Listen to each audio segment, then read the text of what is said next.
కీర్తన గ్రంథము 118వ అధ్యాయం.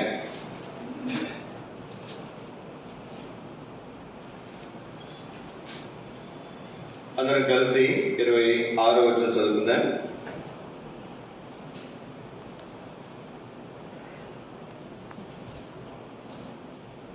అందరం కలిసి 26వ వచనం చదువుకుంటాం. యెహోవా పేరట వచ్చేవాడు ఆశీర్వాదముందను గాక. యెహోవా మందిరములో నుండి మిమ్మల్ని దీవించుచున్నాము. 127వ కీర్తన 127వ అధ్యాయము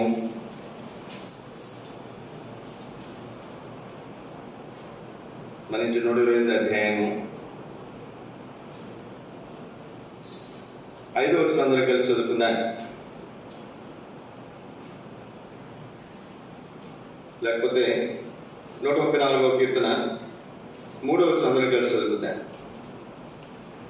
134వ కీర్తన 3వ వచనం అందరూ కలిసి చదువుకుందాం. భూమి ఆకాశములను సృజించిన యెహోవా సియోనులో నుండి నిన్ను ఆశీర్వదించును గాక. దేవుని సహాయం గురించి ప్రార్థన చేసుకుంటాం. మోకరించగలిగినటువంటి వారు మోకరించండి. మోకరించలేని వారు దయతో మీ తలలో ఉంచవలసిందిగా ప్రభుపేట మీకు మనవి చేస్తున్నాను. మా ప్రేమికుల పరలోకమందున్న మా పరమ తండ్రి, ఎంతైనా నమ్మదగిన దేవ, మీకు వందనములు స్తోత్రములు చెల్లించుకుంటున్నాను. ఉదయకాల సమయంలో నీ మందిరంలో చేరి మిమ్మల్ని ఆరాధించడానికి మీరు మాకు ఇచ్చినటువంటి ధన్యతను బట్టి మిమ్మల్ని స్తుతిస్తూ ఆరాధిస్తాను. కొన్ని కీర్తనల ద్వారా మిమ్మల్ని ఆరాధించట్లో మీరు చేసిన మీ దగ్గర ఏర్పాటును బట్టి మనం స్తుతిస్తున్నాను. ఈ పాటలు పాడడం ద్వారా మీ వాక్యం నిమిత్తమై మా హృదయాలు సిద్ధపరిచినందులకై మిమ్మల్ని స్తుతిస్తూ ఆరాధిస్తాను. మొదటి మా ప్రభావ మా దేవ, సమయంలో నా మటుకు నేను అపనమ్మకస్తుడు అపవిత్రుడు మీ కల్వరి రక్త ప్రోక్షణ తెచ్చుకుంటుండగా నా ఆత్మ ప్రాణ దేహమును మీరు కడుగుము, పవిత్రపరచము, పరిశుద్ధపరచము. ఈ సమయం వరకు మీ ఆత్మ మీద అభిషేకించము, మీ ఆత్మ స్వాతంత్రం మీరు అనుగ్రహించము. మీరు ఆత్మ కనుక మిమ్మల్ని ఆరాధించేవారు, ఆత్మతోనూ సత్యముతోనూ ఆరాధించమని కదా. మేమందరం కూడా మిమ్మల్ని ఆత్మతోనూ సత్యముతోనూ ఆరాధించినట్లుగా నన్ను మమ్మల్ని సిద్ధపరచండి. ఈ సమయాన్ని మీరు మాకు ఆశీర్వాదకరంగా మీరు పరిశుద్ధపరచండి, మేలుకే జ్ఞాపకం చేస్తాను. మీకే వందనములు స్తోత్రములు చెల్లించుకొంచు. సమస్త మహిమ ఘనత ప్రభావం మీకు ఆరోపించండి. యేసు పరిశుద్ధ నామములో స్తుతించి ప్రార్థించి అడిగి పెట్టుకుంటున్నాము తండ్రి, ఆమేన్. తీసుకొచ్చదండి 134వ కీర్తన 3వ వచనం. భూమి ఆకాశం సృష్టించిన యెహోవా సియోనులో నుండి నిన్ను ఆశీర్వదించును గాక. ఆశీర్వాదము అనే మాట మనం చూస్తున్నాం. మన దేవుడు ఆశీర్వదించే దేవుడు. మన దేవుడు ఎవరు చెప్పండి? ఆశీర్వదించే దేవుడు. గత వారం మనం చూస్తూ వచ్చాం. ఆదికాండం మొదటి అధ్యాయంలోనే ఆశీర్వాదంతో మానవుని గురించి మాట్లాడినప్పుడు ఉపయోగించినటువంటి మొట్టమొదటి వచనంలోనే ఆశీర్వాదము అనే మాట మనం చూస్తున్నాం. తాను నరులను సృజించి వారిని ఆశీర్వదించెను. అలాగే యేసుక్రీస్తు ఈ లోకానికి వచ్చి పరలోకానికి ఆరోహణం అవుతున్నప్పుడు కూడా మరి శిష్యులను అక్కడికి తీసుకుని వెళ్ళి బేతనీయులో వారిని ఆశీర్వదించుచు ఆయన పరలోకానికి ఆరోహణమయ్యాడు. మనకు అర్థమవుతున్నటువంటి మాట, ఆయన ఆశీర్వదించే దేవుడు. ఇందులో మరి కొన్ని తలంపులు ప్రవచనం మనం చూసుకుని ఈ తలంపులు మనం ముగించుకోవడానికి ప్రయత్నం చేస్తాం. ఉచితమైతే వచ్చే వారం నూతనమైనటువంటి తలంపుతో మనం దేవుని సన్నిధిలో మనం సిద్ధపరచుకుంటాం. ఇప్పుడు దేవుడు అనిపిస్తే మోటో కార్డులో ఉన్నటువంటి సంగతులు ఈ సంవత్సరం మోటో కార్డులో ఉన్నటువంటి సంగతులు మనం చూడటానికి ప్రయత్నం చేస్తాం. రండి, దేవుని వాక్యంలో ఆశీర్వాదము అనే మాట మనం చూస్తున్నాం. ఎందుకని ఈ మాట మనం ఆరంభించామంటే, సహజంగా నూతన సంవత్సరము అనగానే నూతన దీవెనలు, నూతన ఆశీర్వాదాలు మనము కోరుకుంటాం. అందుకే దీవెన అనే మాట మనం చూసాం, తర్వాత ఆశీర్వాదము అనే మాట మనము చూస్తున్నాం. ఇప్పుడు రండి, దేవుని వాక్యంలో ఈ ప్రవచనం కొరకు దేవుడు మనకి ఇచ్చినటువంటి దేవుని వర్తమానాలు మన మీద 51వ అధ్యాయము యెషయా గ్రంథం. యెషయా గ్రంథము 51వ అధ్యాయం చదవండి. మొదటి 2 వచనాలు. నీతిని అనుసరించుచు యెహోవాను వెతుకుచుండు వారులారా, నా మాట వినుడి. మీరు ఏ బండ నుండి చెక్కబడితిరో దాన్ని ఆలోచించుడి. మీరు ఏ గుంట నుండి త్రవ్వబడితిరో దాన్ని ఆలోచించుడి. మీ తండ్రి అయిన అబ్రహాము సంగతి ఆలోచించుడి. మిమ్మును కనిన శారాను ఆలోచించుడి. అతడు ఒంటరి అయి ఉండగా నేను అతని పిలిచితిని, అతనిని ఆశీర్వదించి అతనిని పెక్కుమంది అగునట్లు చేసితిని. యెహోవా సియోనును ఆదరించుచున్నాడు. దాని పాడైన స్థలములన్నింటినీ ఆదరించి దాని అరణ్య స్థలములను ఏదైనా వలె చేయుచున్నాడు. దాని ఎడారి భూములు యెహోవా తోటవలె అన్నట్లు చేయుచున్నాడు. అప్పుడు ఏముంటాయంటే ఆనందము, సంతోషము, కృతజ్ఞత, స్తుతి, సంగీత గానములు దానిలో వినబడును. ఇక్కడ మనం చూస్తే దేవుని వాక్యంలో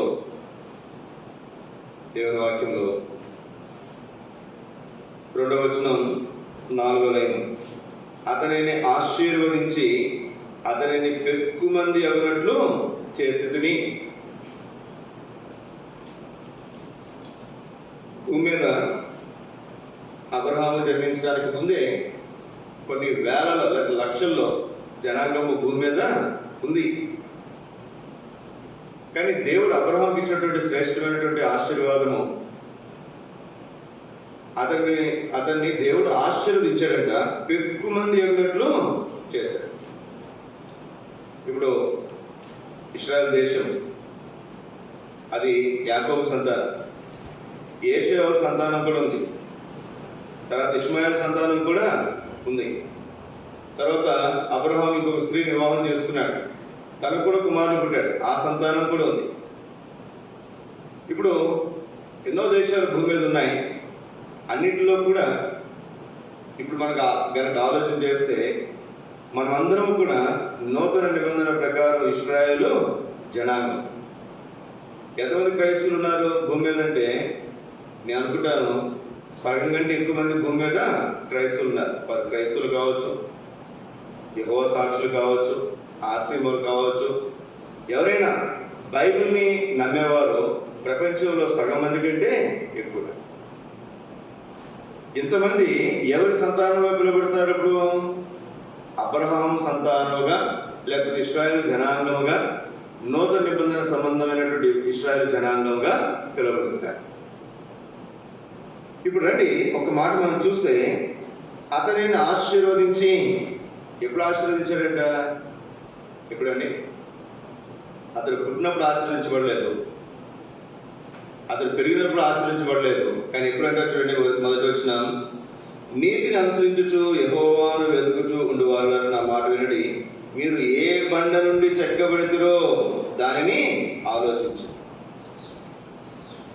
ఎప్పుడైతే దేవుడు అబ్రహామును పిలిచాడో మనం చదువుతాం కదా, అబ్రహాము దేవుని నమ్మెను, అది అతనికి నీతిగా ఎంచబడెను. ఏం చేయబడిందంట? నీతిగా ఎంచబడిందంట. ఎప్పుడైతే అబ్రహాము దేవుని నమ్మాడో, నమ్మిన తర్వాత అది దేవుడు అతనికి ఎలా ఇచ్చాడంట? నీతిగా. ఇప్పుడు అబ్రహాం ఎవరు? నీతిమంతుడు. బైబిల్ చెప్తుంది నీతిమంతుడు లేడు, ఒక్కడూ లేడు. మనం మాట్లాడుతుంటాం నీతిమంతుడైనటువంటి యేసు అని మనం మాట్లాడుతుంటాం. మరి పాత నిబంధనలో భక్తులు ఎవరు? అబ్రహాం దగ్గర నుంచి మనం చూస్తున్నాం, అబ్రహాము నీతిమంతుడు. అబ్రహాము యెహోవాను నమ్మెను, అది అతనికి నీతిగా ఎంచబడెను. నీతిమంతుడిగా తీర్చిపడ్డాడు. ఇప్పుడు అతను ఏ బండ నుంచి చెక్కబడ్డాడు చెప్పండి? ఆ బండ ఎవరు? నూతన నిబంధనలో మనం చూస్తాం. ఆ బండ క్రీస్తే. ఆ బండ క్రీస్తే. ఇప్పుడు అబ్రహాము ఏ బండ నుంచి చెక్కబడ్డాడో అది కనుక మనం చూస్తే చూడండి, రాయబడిన మాట, మీరు ఏ బండ నుంచి చెక్కబడితే దాన్ని ఆలోచించుడి. మన పితృడైన అబ్రహాము ఏ బండ నుంచి చెక్కబడ్డాడు? అబ్రహాము సంతానంగా మనము చేయబడవచ్చు. మనం అప్పుడు మాట్లాడుతుంటాం, ఎవరైనా బంధువు దగ్గరికి పెళ్లిలో పేరట్టలు ఏమైనా అవుతాయి కనుక వాళ్ళతో మనం మాట్లాడుతున్నప్పుడు, రోయ్ నువ్వు మాకు చాలా దగ్గర బంధువురా. అప్పటి వరకునేమో ఒకళ్ళు అతను మనకంటే ఉద్యోగస్తులు లేకపోతే పై అంతస్తులు ఉన్నవాడు సారు ఏమని అనేవాడు, వాడు బంధువు అని తెలిస్తే, రోయ్ నువ్వు నాకు మనవడు అవుతారా, నాకు కొడుకు అవుతారా, మారిపోద్దు వరుసంతా కూడా. ఇక్కడ మనం జ్ఞాపకం చేయబడుతున్నటువంటి మాట, మీరు ఏ బండ నుండి చెక్కబడితిరో. సోదర సోదరి, ఆ బండ క్రీస్తే. అబ్రహాము, అది అబ్రహాంకి నీతిగా ఎంచబడినటువంటి మరి స్థితి, అబ్రహాం నీతిమంతుడిగా తెచ్చబడ్డాడు. ఇప్పుడు మనం కూడా నీతిమంతులుగా మనం తెచ్చబడ్డాం. ఎప్పుడైతే యేసుక్రీస్తు విశ్వాసం ఉంచామో అప్పుడు మనం నీతిమంతులుగా మనం తెచ్చబడ్డాం. ఎంత ఆశ్చర్యం చూడండి, ఎంత ఆశ్చర్యం. ఈ బండ మీద నా సంఘమును కట్టుదని సెలవిచ్చాడు. ఏ బండ మీద మనం చెక్కబడ్డామో ఆ బండ మీద మనము నిల్చున్నాం. బండ మీద కట్టబడినటువంటి పునాది ఎలా ఉంటుందండి? స్థిరంగా ఉంటుంది. తుఫాను వచ్చినా, వరదలు వచ్చినా, వర్షం వచ్చినా, ఏమొచ్చినా ఏమవుతుంది చెప్పండి? అదేమాత్రం కూడా కదిలించబడదు. ఈ మధ్యన ప్రవీణ్ పగడాలనే ఒక ఆయన్ని, పాస్టర్ గారిని మరి చంపేశారని చాలా మంది అంటున్నారు. యాక్సిడెంట్ అని మరి కొంతమంది చెప్పడానికి ప్రయత్నం చేస్తున్నారు. ఏదైనప్పటికీ కూడా ఒకరు అతను చంపబడ్డాడు అనుకుంటే, నేను అనుకుంటాను, నేను ఈ మధ్యన అతను చనిపోయిన తర్వాత అతని గురించి తెలుసు నాకు. అంతకుముందు అసలు నాకు అతని గురించి తెలియదు. ఎవరు చంపబడ్డారంట అని చెప్పి అతని గురించి అప్పుడు చాలా మంది కామెంట్స్ రాస్తూ లేకపోతే చాలా మంది చెప్తున్నప్పుడు, ఏంటి అందరూ వెళ్తున్నారు గొప్ప వ్యక్తులను చూస్తే అతని గురించి చాలా విషయాలు యూట్యూబ్లో చాలా ఉన్నాయి. అప్పటికే నాకు తెలిసి క్రైస్తవ లోకంలో ఒక 90% ప్రజలకు ఆ వ్యక్తి కొరకు తెలియదు. కానీ ఇప్పుడు నేను అనుకుంటాను 100% క్రైస్తవులకి లేదా 90% క్రైస్తవులకు ఇప్పుడు తను తెలుసు. 90% క్రైస్తవులకు అతను తెలుసు. అతను తెలుసు అనే మాట కంటే కూడా అతను చెప్పినటువంటి సంగతులు తెలుస్తున్నాయి. ఎంత తాను స్టడీ చేశారంటే నిజంగా అనుకుంటారు కనీసం 10 సంవత్సరాల కంటే ఎక్కువ స్టడీ చేస్తుంటారు. అటు ముస్లింస్ సంబంధించినటువంటి ఖురాన్ కానీ, ఇటు హిందువులకు సంబంధించినటువంటి భగవద్గీత లేకపోతే రామాయణం కానీ, లేకపోతే వేరు సంగతులు కానీ, శ్లోకాలు కూడా చక్కగా చెప్తున్నాడు. వాళ్ళ నాన్నగారు ముస్లిం అంటే మరి ఉర్దూ కూడా చక్కగా మాట్లాడుతున్నాడు. హిందీ నేర్చుకున్నాడు, మధ్యప్రదేశ్ వెళ్ళి ఇన్ని భాషలు నేర్చుకున్నాడు, ఇన్ని సంగతులు మాట్లాడు. రాజ్యాంగం చెప్తున్నాడు, రాజ్యాంగం గురించి. ఇప్పుడు నువ్వు నేను చదవాలంటే చాలా మందికి అది వల్లయ్యేది కాదు. కానీ అతను చెప్పినవి మనం వింటే ఇది నిజమా అని చెప్పి ఆ ఒక్క టాపిక్ మనం వీళ్ళు ఏం చేయొచ్చు చెప్పండి, చదువుకోవచ్చు. అది నిజమా కాదనేది మనము తెలుసుకోవచ్చు. దాని గురించి మాట్లాడుతున్నప్పుడు నేను ఆలోచించినటువంటి సంగతి, ఇప్పుడు అతను చంపబడ్డాడు. చంపబడడం వల్ల ఏం జరుగుతుంది? చాలామంది ఎవరితో పోల్చారంటే బాప్తిస్మిచ్చు యోహానుతో పోల్చారు. బాప్తిస్మిచ్చు యోహాను మరి హేరోదుని వివాహం చేసుకున్నప్పుడు నువ్వు చేసిన తప్పు అన్నందుకు ఏం చేశారు చెప్పండి, తీసుకెళ్ళి చెరసాలలో పడేశారు. చెరసాలలో పడేసిన తర్వాత అతన్ని అతను చంపబడ్డాడు. ఇప్పుడు ఈయన కూడా కొన్ని విషయాలు మనం జాగ్రత్తగా వింటే చెప్పే విషయం కరెక్టే కానీ చెప్పే విధానం కొంచెం వేరుగా ఉంది. చెప్పే విధానం కొంచెం హార్ష్గా.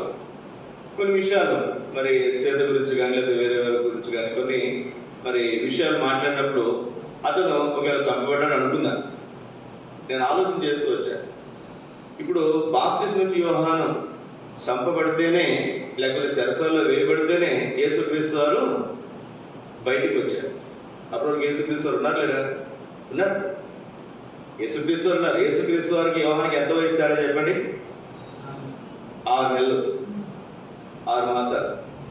6 నెలల గర్భం ఉన్నప్పుడు దేవుడు మరియమ్మను దర్శించడం, ఎలిజబెత్ మరి గర్భిణి అని చెప్పడం అనేది మనం చూస్తాం.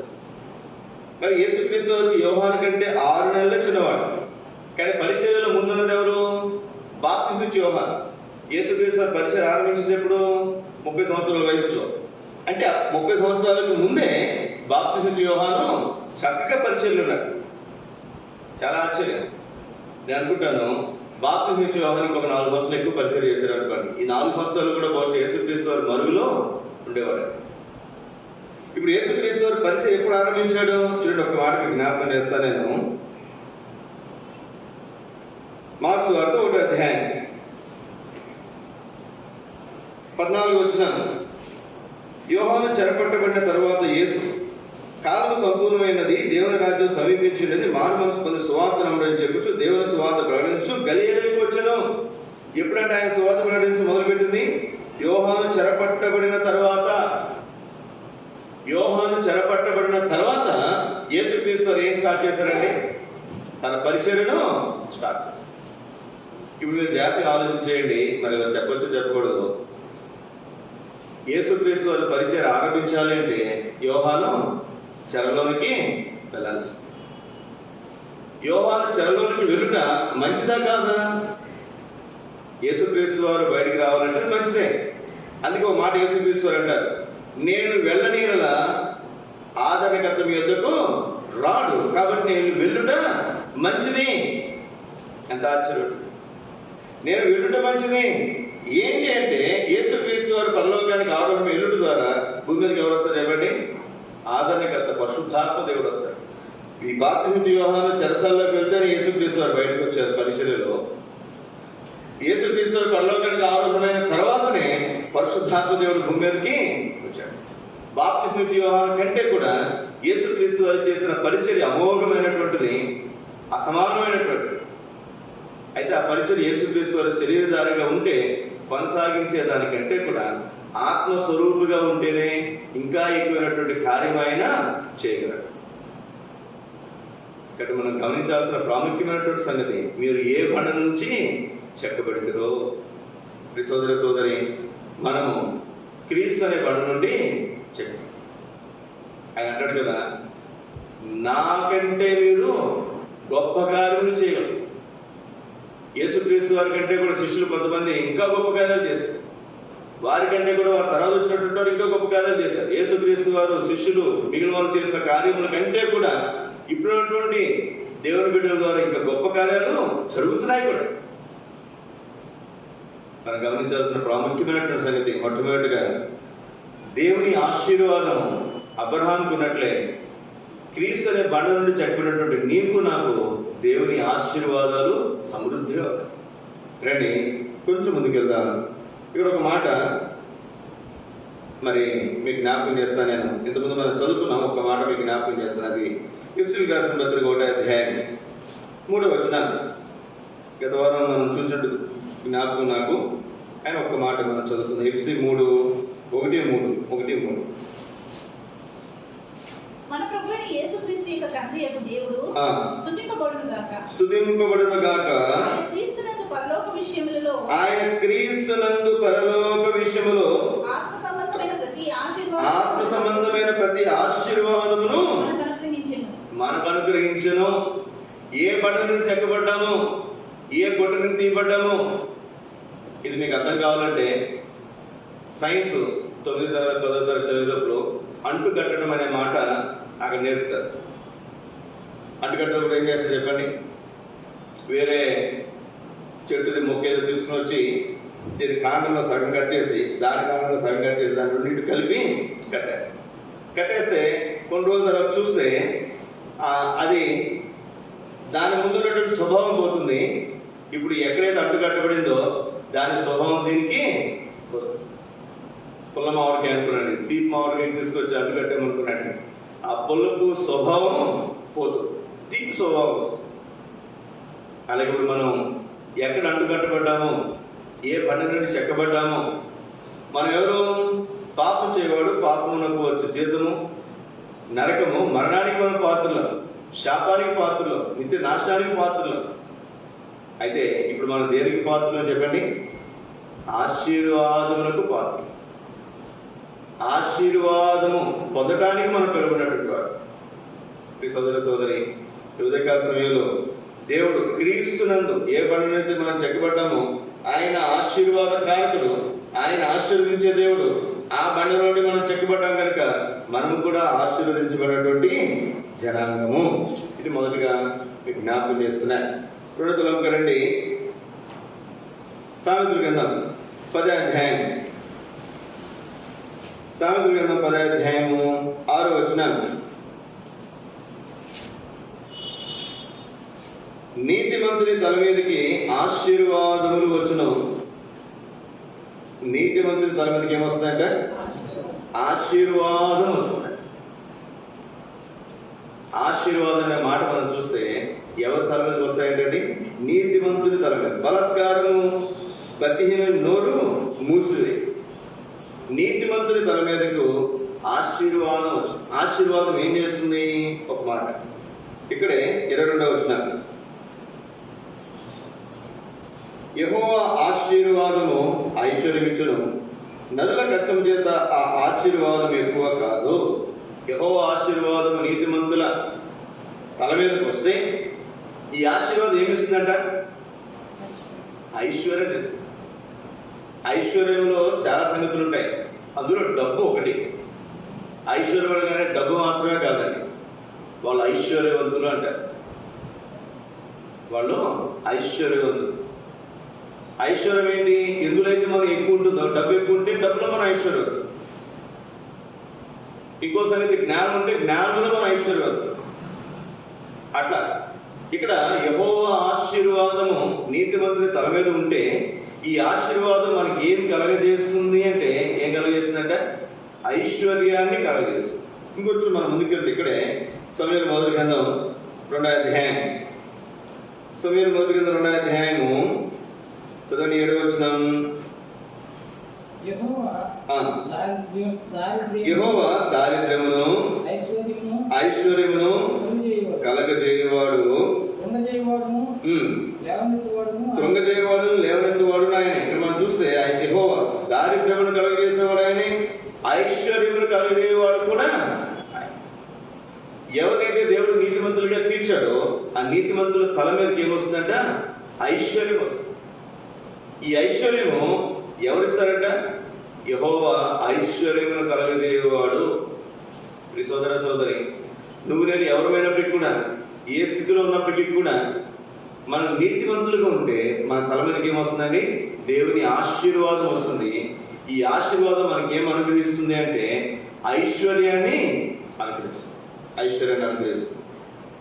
ఈ ఐశ్వర్యంతో పాటు ఒక్క మాట మీకు జ్ఞాపకం చేస్తాను నేను. ఇక్కడే సమూయేలు మొదటి గ్రంథం 2వ అధ్యాయము 9వ వచనం చూడండి.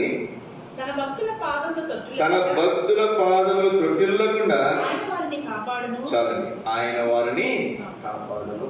మన దేవుడు ఎవరంటే కాపాడేవాడు. దేని నుంచి కాపాడుతాడంట? తన భక్తుల పాదములు త్రొట్టిల్లకుండా. నేను దేవుని నా మహిమాతో చెప్పగలను.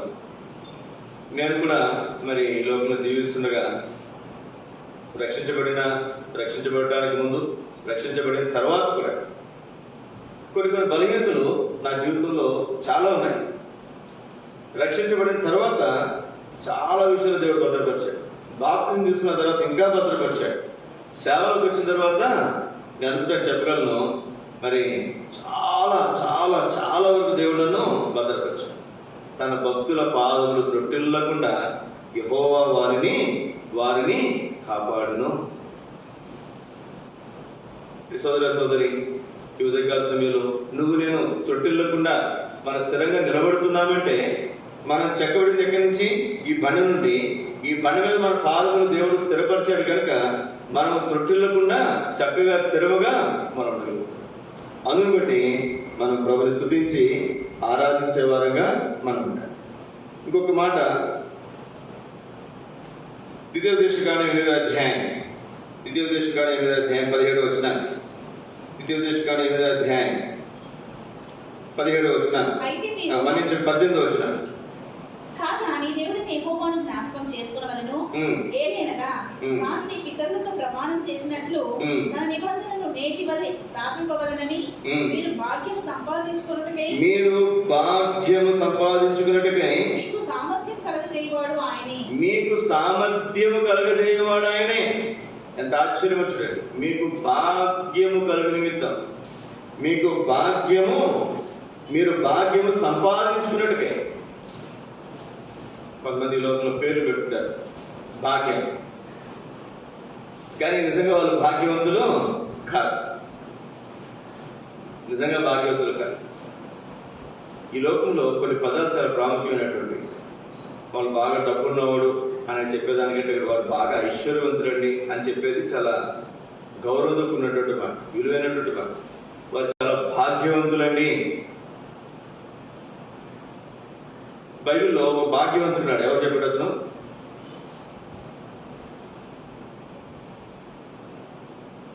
మీరు వెళ్ళి ఈ మాట ఆ భాగ్యవంతుడితో చెప్పమంటాడు. నీకు నీ ఇంటికి నీ సమాధానం కలుగునుగా కానీ ఆ భాగ్యవంతుడితో చెప్పండి. ఎవరు? నా వాళ్ళు మరొకడు. నిజంగా దావీదు అనుకుంటున్నాడు, అతను ఎవరు చెప్పండి? భాగ్యవంతుడు. కానీ అతను దానికి అర్హుడు కాదేమో బహుశా. అందుకే దేవుడు తర్వాత మరి ఆ ముద్దుల సంగతి మనకు బాగా పరిచయం. భాగ్యవంతుడు, భాగ్యవంతుడని పిలిపించుకోవడం చాలా అరుదు. సునేమీరాలు, ఆవిడ పెట్టుకున్నటువంటి పేరు ఏం చెప్పండి? మన సునేమీరాలనా? గనురాలు. ఆవిడ పెట్టుకున్నటువంటి పేరు గనురాలు. ఈయన భాగ్యవంతుడు, ఆవిడ గనురాలు. ఇంకా బైబిల్లో అట్లాంటి పేర్లు చాలా తక్కువగా మనం వింటాం. భాగ్యం సంపాదించుకోవడానికి సామర్థ్యం కలిగేస్తున్నాడు ఎవరంటే? దేవుడు. ఐశ్వర్యాన్ని ఇచ్చేది దేవుడే. భాగ్యాన్ని సంపాదించుకోవడానికి సామర్థ్యం కలగజేసేవాడు కూడా దేవుడు. సోదర సోదరి, ఉదయకాల సమయంలో దేవుడు ఇచ్చినటువంటి శ్రేష్టమైనటువంటి ఆశీర్వాదం. ఈ ఆశీర్వాదంలో భాగము, ఆశీర్వాదం ఉంటే ఐశ్వర్యం వస్తుంది, ఐశ్వర్యవంతులు అవుతాం. ఈ ఆశీర్వాదం ఉంటే మనం భాగ్యవంతులం అవుతాం. రండి కొంచెం ముందుకు వెళ్దాం. 3వ తలంపు గారు ఒక మాట మీకు జ్ఞాపకం చేస్తాను నేను. యెషయా గ్రంథం 61వ అధ్యాయం, యెషయా గ్రంథం 61వ అధ్యాయము చదవండి 9వ వచనం. జనములలో వారి సంతతి తెలియబడును, జనముల మధ్యను వారి సంతానము ప్రసిద్ధి నందును. వారు యెహోవా ఆశీర్వదించిన జనమని వారిని చూచిన వారందరూ ఒప్పుకుంటారు. అందరినీ కాదండి, అది కొంతమందిని చూసినప్పుడు వీరు యెహోవా ఆశీర్వదించిన జనము, యెహోవా ఆశీర్వదించిన జనము అని అందరూ కూడా వారి గురించి చెప్తారంట. ఎవరు వాళ్ళు? 7వ వచనం. యెషయా గ్రంథం 61:7. ప్రసవ వేదన పడకమునకు. యెషయా గ్రంథం 61:7. నీ అవమానమునకు ప్రతిగా రెట్టింపు ఘనత నందుదురు. శోభరాణి గారు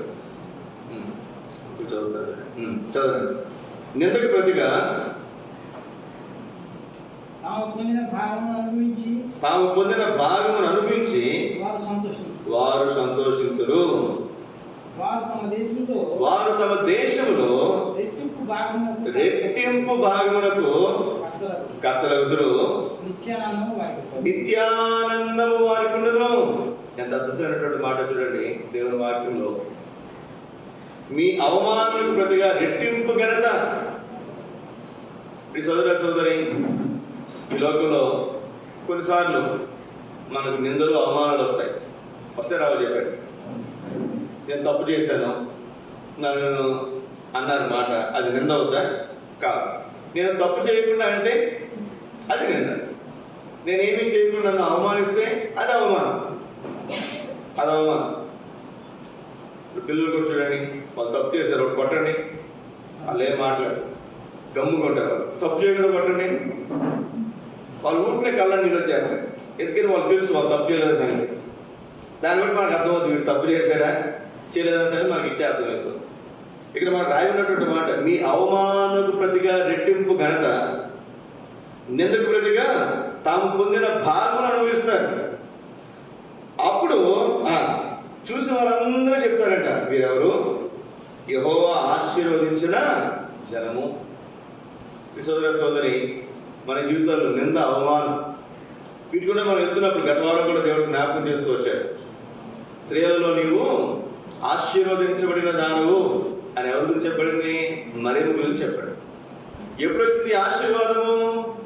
తాను నిందకుండా, అవమానం గుండా వెళ్ళిన తర్వాతే, తాను పెళ్లి కాకుండానే పరిశుద్ధాత్మ ద్వారా, అమ్మ లోపల ప్రార్థన చేసుకోండి, పరిశుద్ధాత్మ ద్వారా ఆవిడ ఏం చేయబడింది? గర్భం పొందింది. ఇది విన్న వారికి ఏమనిపిస్తుంది? అమ్మో ఈవిడేదో కాన్వెంట్ చేసింది అని ఆవిడ నిందించిన వారు, అవమానించిన వారు లేకపోలేదు. అందుకే తన భర్త ఏసేపు ఏమంటున్నారు చెప్పండి? రహస్యముగా ఆమెను విడిచిపెట్టారు. రహస్యంగా వదిలేద్దాం. ఎంత నిందకుండా వెళ్ళిందో, ఎంత అవమానం కూడా వెళ్ళిందో. ఇప్పుడు ఏం చెప్పండి చెప్పండి? ఆమె స్త్రీలలో ఆశీర్వదించబడినట్టు. యేసుక్రీస్తు వారు సిలువ మోసుకుంటూ పోతుంటే, అమ్మా మరి అయ్యా నువ్వు నిన్ను కనిన, మరి నిన్ను మోసిన గర్భము, నువ్వు కుడిచిన స్థలములు ధన్యములైనవి అని ఎవరి గురించి చెప్పారు చెప్పండి? మరియమ్మ గురించి చెప్తూ వచ్చారు. అమ్మా ఏ బిడ్డ కందో, ఏ బిడ్డను ఎవరు కన్నారో ఆ తల్లి గొప్పదని మరి వాళ్ళు చెప్తూ వచ్చారు. ప్రియ సోదర సోదరి, నింద, అవమానం తర్వాత రెట్టింపు భాగమునకు మనము కర్తలు. ఈ లోకంలో గుర్తుపెట్టుకునండి దేవుని బిడ్డలుగా, నువ్వు ఎక్కడైతే నింద, అవమానం పొందావో అక్కడే దేవుడు నిన్ను హెచ్చించేవాడు ఉంటాడు. అక్కడ నిన్ను హెచ్చించేవాడు ఉంటాడు. రెట్టింపు భాగమునకు మరి అనుభవించేవారుగా దేవుడు ఉంచేవాడు ఉంటాడు. కాబట్టి ఉదయకాల సమయంలో దేవుని బిడ్డలుగా మనం గమనించాల్సినటువంటి మాట, మరి రెండంతలు ఇక్కడ జకర్యా గ్రంథంలో కూడా ఒక మాట మనం చదువుకుందారండి. జకర్యా గ్రంథంలో కూడా 9:12 వచ్చినాం. అంతకుముందు మనం చదువుకుంటూ వచ్చాను. జకర్యా 9:12. బంధకములో పడి నిరీక్షణ గలవారా మీ కోటను మరలా ప్రవేశించుడి, రెండంతలుగా మీకు మేలు చేసిన నేడు నేను మీకు తెలియజేసి, రెండంతలుగా నేనే మీకు మేలు చేస్తాను. I will give you double అంటుంది. రెట్టింపు, రెండంతలు. ఒక మాట మనం చూస్తే యెషయా గ్రంథం 40:2 యెషయా గ్రంథం 40:2 చదివిన మాట, నా జనులను ఓదార్చుడి, యెరూషలేముతో ప్రేమగా మాట్లాడి, ఆమె యుద్ధకాలం సమాప్తమైన, ఆమె దోష రుణము తీర్చబడెను, యెహోవా చేతి వలన ఆమె తన సమస్త పాపం నిమిత్తం రెండంతులు పొందిన సమాచారం ఆమెకు ప్రకటించు. కొన్నిసార్లు మనం తప్పులు చేస్తాం. తప్పులు చేసినప్పుడు శిక్ష అవసరమా లేదా? అవసరం. కొన్నిసార్లు మనం చూస్తే మరి జైళ్ళలో చాలా మంది ఖైదీలు ఉంటారు. సుమారు కొన్ని వేల కేసులు పెండింగ్ ఉంటాయి ఎప్పుడు కూడా.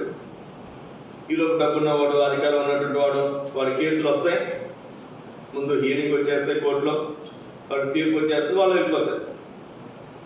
కానీ ఏ అధికారం, మరి అవకాశం లేనటువంటి వాళ్ళు జైల్లోనే మగ్గుతుంటారు.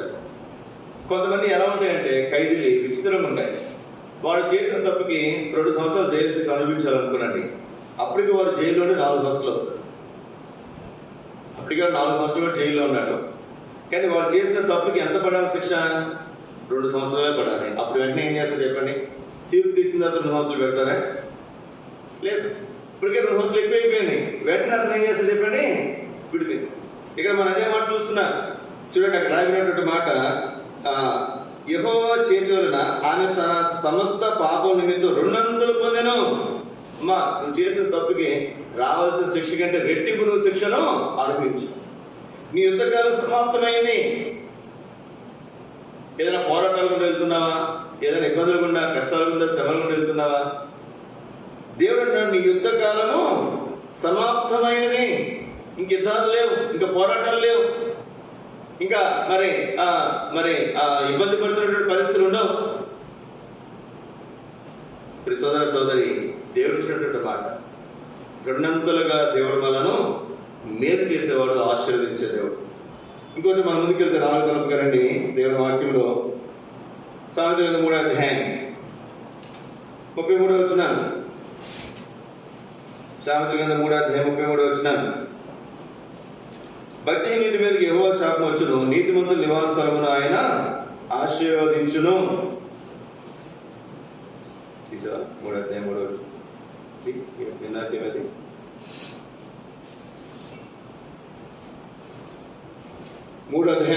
వచ్చినాను. నీతిమంతుల నివాస స్థలమును ఆయన ఆశీర్వదించును. ఎవరిని ఆశీర్వదిస్తాడంట? నీతిమంతుల నివాస స్థలమును ఆయన ఆశీర్వదిస్తాడు. నీతిమంతుల నివాస స్థలం మనకు బాగా పరిచయ మాట. యోగ గ్రంథం చదివిన మాట 1:10. నీతిమంతుల నివాస స్థలమును ఆయన ఆశీర్వదించే దేవుడు. అతనికి అతని ఇంటి వారికి అతని కలిగిన సమస్తమునకును చుట్టూ కంచి వేశారట. తన నీతిమంతుల నివాస స్థలమును ఆశీర్వదించే దేవుడు. 34వ కీర్తన 7వ వచనం. 34వ కీర్తన 7వ వచనం. యెహోవా యందు భయభక్తులు గలవారి చుట్టూ ఆయన దూత కావలుండి వారిని రక్షించును. రక్షించబడిన ప్రతి దేవుని బిడ్డ చుట్టూరు ఒక దేవుని దూత కావాలంటుంది. ఒక దేవుని దూత కావాలంటుంది. ఇప్పుడు సోదరుడు రక్షించబడి ఉంటే, దేవుని బిడ్డగా చేయబడి ఉంటే, మీ చుట్టూ ఒక దేవుని దూత కావాలంటుంది. ఎమ్మెల్యే అనుకోండి, ఒక బాడీ గార్డ్ ఇస్తారు. అదే మినిస్టర్ అనుకోండి, 4 బాడీ గార్డ్స్ ఇస్తారు. 4 బాడీ గార్డ్స్ ఇస్తారు. స్థాయి పెరిగింది, బాడీ గార్డ్ సంఖ్య పెరుగుతుంది.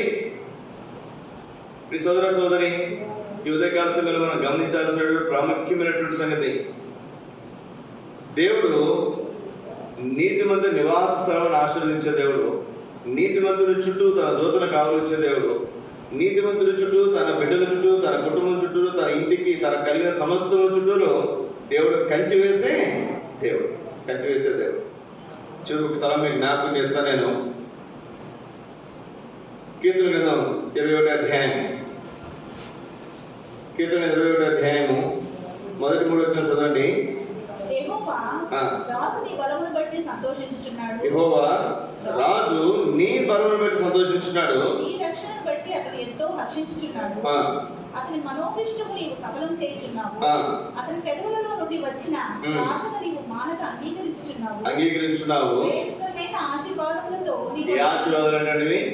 శ్రేయస్కరమైన ఆశీర్వాదములతో నీవు అతనిని ఎదుర్కొనుచున్నావు. తల మీద అమరచి కిరీటం నీవు ఉంచి ఉన్నావు. ఇక్కడ మీరు చూడండి, శ్రేయస్కరమైన ఆశీర్వాదం. అసలు ఆశీర్వాదం అంటేనే గొప్ప సంగతులు. అందులో శ్రేయస్కరమైనటువంటి ఆశీర్వాదం. ఒక మాట 6వ వచనం చదవండి. నిత్యము ఆశీర్వాద కారకుడుగా ఉన్నట్లు నీవు అతనిని నియమించి ఉన్నావు. ఇక్కడ చూస్తే నిత్యము ఆశీర్వాద కారకుడుగా ఉన్నట్లు నీవు అతన్ని నియమించు. ఈ మాట నేను చెప్తున్నానని తప్పుగా అనుకోకండి. హైందవులు మరి పూజారి గారు వచ్చి పెళ్లి చేసిన తర్వాత, పెళ్ళైన తర్వాత ఏం చేస్తారు చెప్పండి? ఆ పూజారి కాళ్ళకు ఏం చేస్తారు? నమస్కారం చేస్తారు. తర్వాత ఎప్పుడైనా అక్కడ పూజారి గారు కనబడ్డారు అనుకోండి, అప్పుడు నమస్కారం చేస్తారా? చేయరు. అప్పుడు మాత్రం పెళ్లి చేసినటువంటి పూజారి గారికి నమస్కారం. సార్ మేము ఒక హైందువుల ఇంటికి వెళ్ళాం. వాళ్ళ ఇంటికి వెళ్తే, వాళ్ళ ఇంటికి వెళ్ళగానే వాళ్ళు ప్రార్థన చేసిన తర్వాత కాళ్ళు నమస్కారం పెడతారు. నాకంటే పెద్దవాళ్ళు, మీరు అట్లా చేయకూడదండి, మరి మీరు ఒక గుళ్ళు అట్లా చేస్తారని మాకు తెలియదు. అది క్రైస్తవత్వం ప్రకారం ఇప్పుడు మాకు మరి నమస్కారం చేయకూడదు కాళ్ళకి. తర్వాత చర్చికి వచ్చినప్పుడు చేయకూడదు. ఎవరికైనా పెళ్లి చేసినప్పుడు కూడా చేయకూడదు. యోహాను శిష్యుడు, యేసుక్రీస్తు వారి శిష్యుడు యోహాను ప్రత్యక్షత ప్రకటన రాసిన తర్వాత ఆ మాట్లాడిన దూతకి ఏం చేస్తే చెప్పండి? నమస్కరిస్తే, వద్దు సుమి, నువ్వు నాకు నమస్కారము చేయకూడదు, దేవునికే నమస్కరించు. ఎవరు నమస్కరించాలండి? దేవునికే నమస్కరించు. ఏ తరములైనా సరే దేవునికి నమస్కరించు. ఏ తరములైనా యేసుక్రీస్తు వారికి మనము నమస్కరిస్తాం. లోపల అలా లేదు. యుగానికి ఒక దేవుడు కదండి. తరానికి ఒక దేవుడు, కులానికి ఒక దేవుడు, గ్రామానికి ఒక దేవుడు. సోదరి ఇక్కడ మన దేవుడు ఎవరంటే నిత్యము ఆశీర్వాదకారకుడు. నిత్యము ఆశీర్వాదకారకుడు. సోదర సోదరి, ఈ ఉదయకాల సమయంలో మన దేవుడు ఎవరంటే నిత్యము ఆశీర్వాదకారకుడు. ఇప్పుడు ఆశీర్వాదం ఇస్తాడు ఆయన. ఈరోజు మంగళవారం కదా, ఆశీర్వాదం ఇవ్వడం. ఈరోజు శుక్రవారం కదా, ఆశీర్వాదం ఇవ్వడం. ఈరోజు శనివారం కదా, ఆశీర్వాదం ఇవ్వడం. లేదా ఆదివారం కదా, ఎక్కువ ఆశీర్వాదాలు ఇస్తాడు. అట్లేమీ లేదు. నిత్యము ఆశీర్వాదకారకుడు ఈయన. నిత్యం ఎవరు చెప్పండి? ఆశీర్వాదకారకుడు. నీవు నేను ఆశీర్వదించబడాలి అంటే నిత్యత్వం వరకు కూడా, మరి మన పుట్టినప్పటి నిత్యత్వం వరకు కూడా మనం ఆశీర్వదించబడటానికి కారకుడు ఎవరంటే యేసుక్రీస్తు. అట్లాంటి దేవుని మనము కలిగి, అందుకే మనం ఆయన్ని ఆరాధించబద్దులమైన. ఏదో ఈయన ఈ లోకానికి మాత్రమే దేవుడు అనుకున్నాడు. ఆయన్ని ఎల్లప్పుడూ మరి నమస్కరించాల్సిన అవసరము, ఆరాధించాల్సిన అవసరం లేదు. లేకపోతే ఈయన ఈ లోకం విడిచిపెట్టిన తర్వాత దేవుడైతే, లేకపోతే పరలోకానికి వెళ్ళిన తర్వాత మాత్రమే దేవుడైతే, అట్లా కాదు. గమనించాల్సిన ప్రాముఖ్యమైనటువంటి సంగతి, యేసుక్రీస్తు వారు నిన్న నేడు నిరంతరం ఏకరీతిగా దేవుడు. యుగముల పూర్వం ఇప్పుడు సర్వయుగములు ఒక్కటే రీతికున్నటువంటి దేవుడు. ఆయన మన రక్షకుడు. ఆయన నిత్య ఆశీర్వాద కారకుడు. అందుకే మనం ఈ ఉదయకాల సమయంలో నిత్య ఆశీర్వాద కారకుడైనటువంటి ప్రభు యేసుక్రీస్తు వారిని మనం ఆరాధించ భద్రమై ఉంటున్నాం. అందరూ లేచి కూడా పాట మనం పాడుకుంటారు.